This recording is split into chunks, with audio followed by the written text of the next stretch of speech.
Occasionally, the NFL is heavy-handed when doling out temporary pink slips. The suspension will be disproportionate to the offense, or the league is delving too deeply into the personal lives of their employees.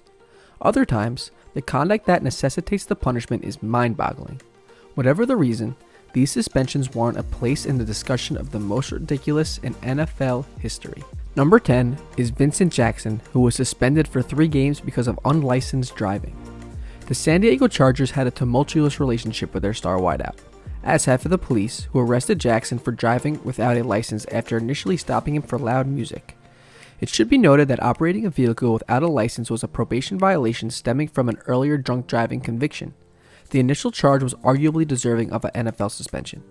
Yet, he was suspended for 3 games by the league for the rather benign offense of unlicensed driving. Perhaps he had been placed on double secret probation by Roger Goodell, but the commissioner would never do anything so absurd, would he? Lastly, Jackson really couldn't afford a driver during his license suspension. Apparently, common sense is not so common. Number 9 is Dexter Manley gets life instead of help. Dexter Manley helped the Washington Redskins to 2 Super Bowl titles in the 1980s. Unfortunately, his life off the field was tragic by comparison. Manley battled an addiction to crack cocaine. He would eventually end up in jail for numerous drug-related offenses. The most concerning element of his story is that he was given a lifetime ban by the NFL in 1991 for failing a 4th drug test. Instead of being given the help he needed, or even suspended for another year, he was denied the chance to ever play again. It is understood that a positive result for performance-enhancing drugs is grounds for long suspensions and bans. A soul-gripping addiction to a substance that probably inhibits his abilities on the field is not similar. The NFL had a chance to help a man who obviously had a problem. Instead, the league added to the problem by taking away his only release. Number 8 is Plaxico Burress shot himself and still got suspended.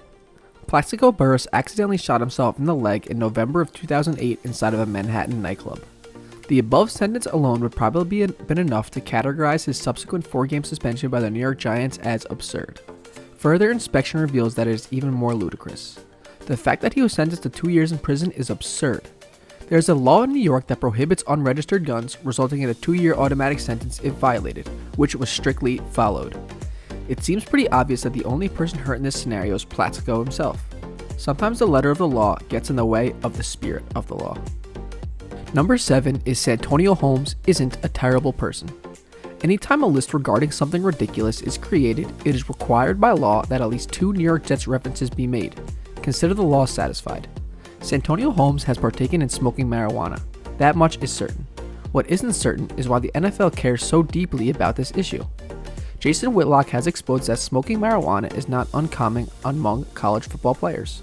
There hasn't been a tangible effect of that behavior on the college level. The marijuana laws in this country are changing, and it will be interesting to see what the NFL does about it. Will teams that play in a state that has partially decriminalized weed be at a competitive advantage with free agents? Regardless, a 4-game suspension for pot makes the war on drugs look successful.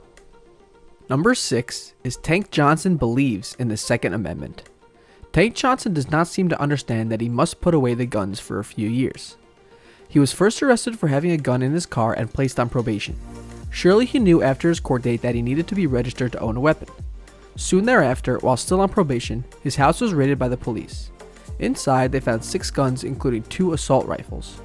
How he didn't figure out to get rid of his guns for the relatively short time of his career is beyond comprehension.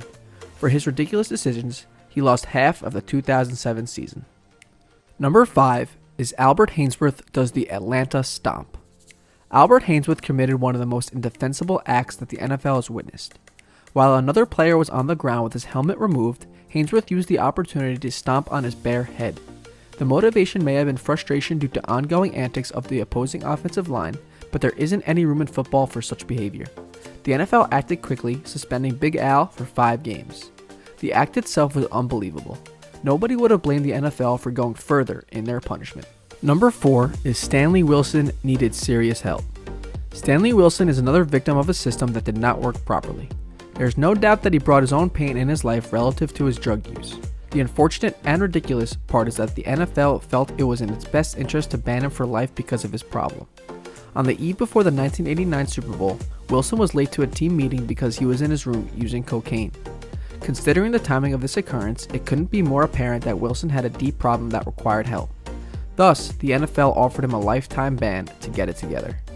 Number 3 is Johnathan Babineaux demonstrates the NFL's inconsistency. The Atlanta Falcons' Johnathan Babineaux was arrested with 40 grams of marijuana. Somehow he was able to escape being charged with intent to distribute.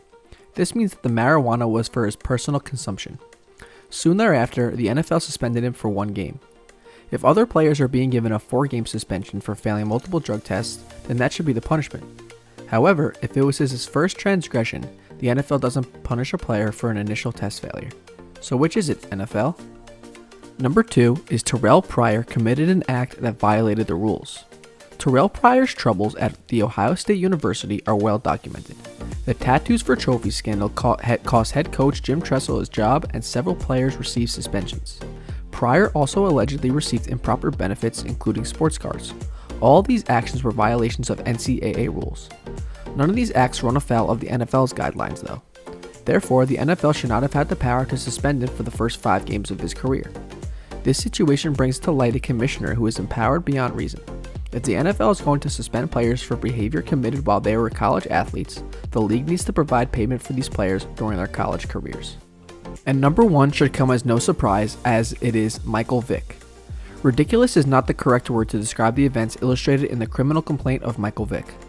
His behavior releases something primal in people's reactions. Americans especially have such an adoration for their pets that these types of acts shake citizens to their very core. All savageness aside, culture cannot be used to explain for the severe stupidity involved. At the time, Vick was one of the most visible players in the most popular game in the country. It's difficult enough for regular criminals to commit their crimes in secrecy.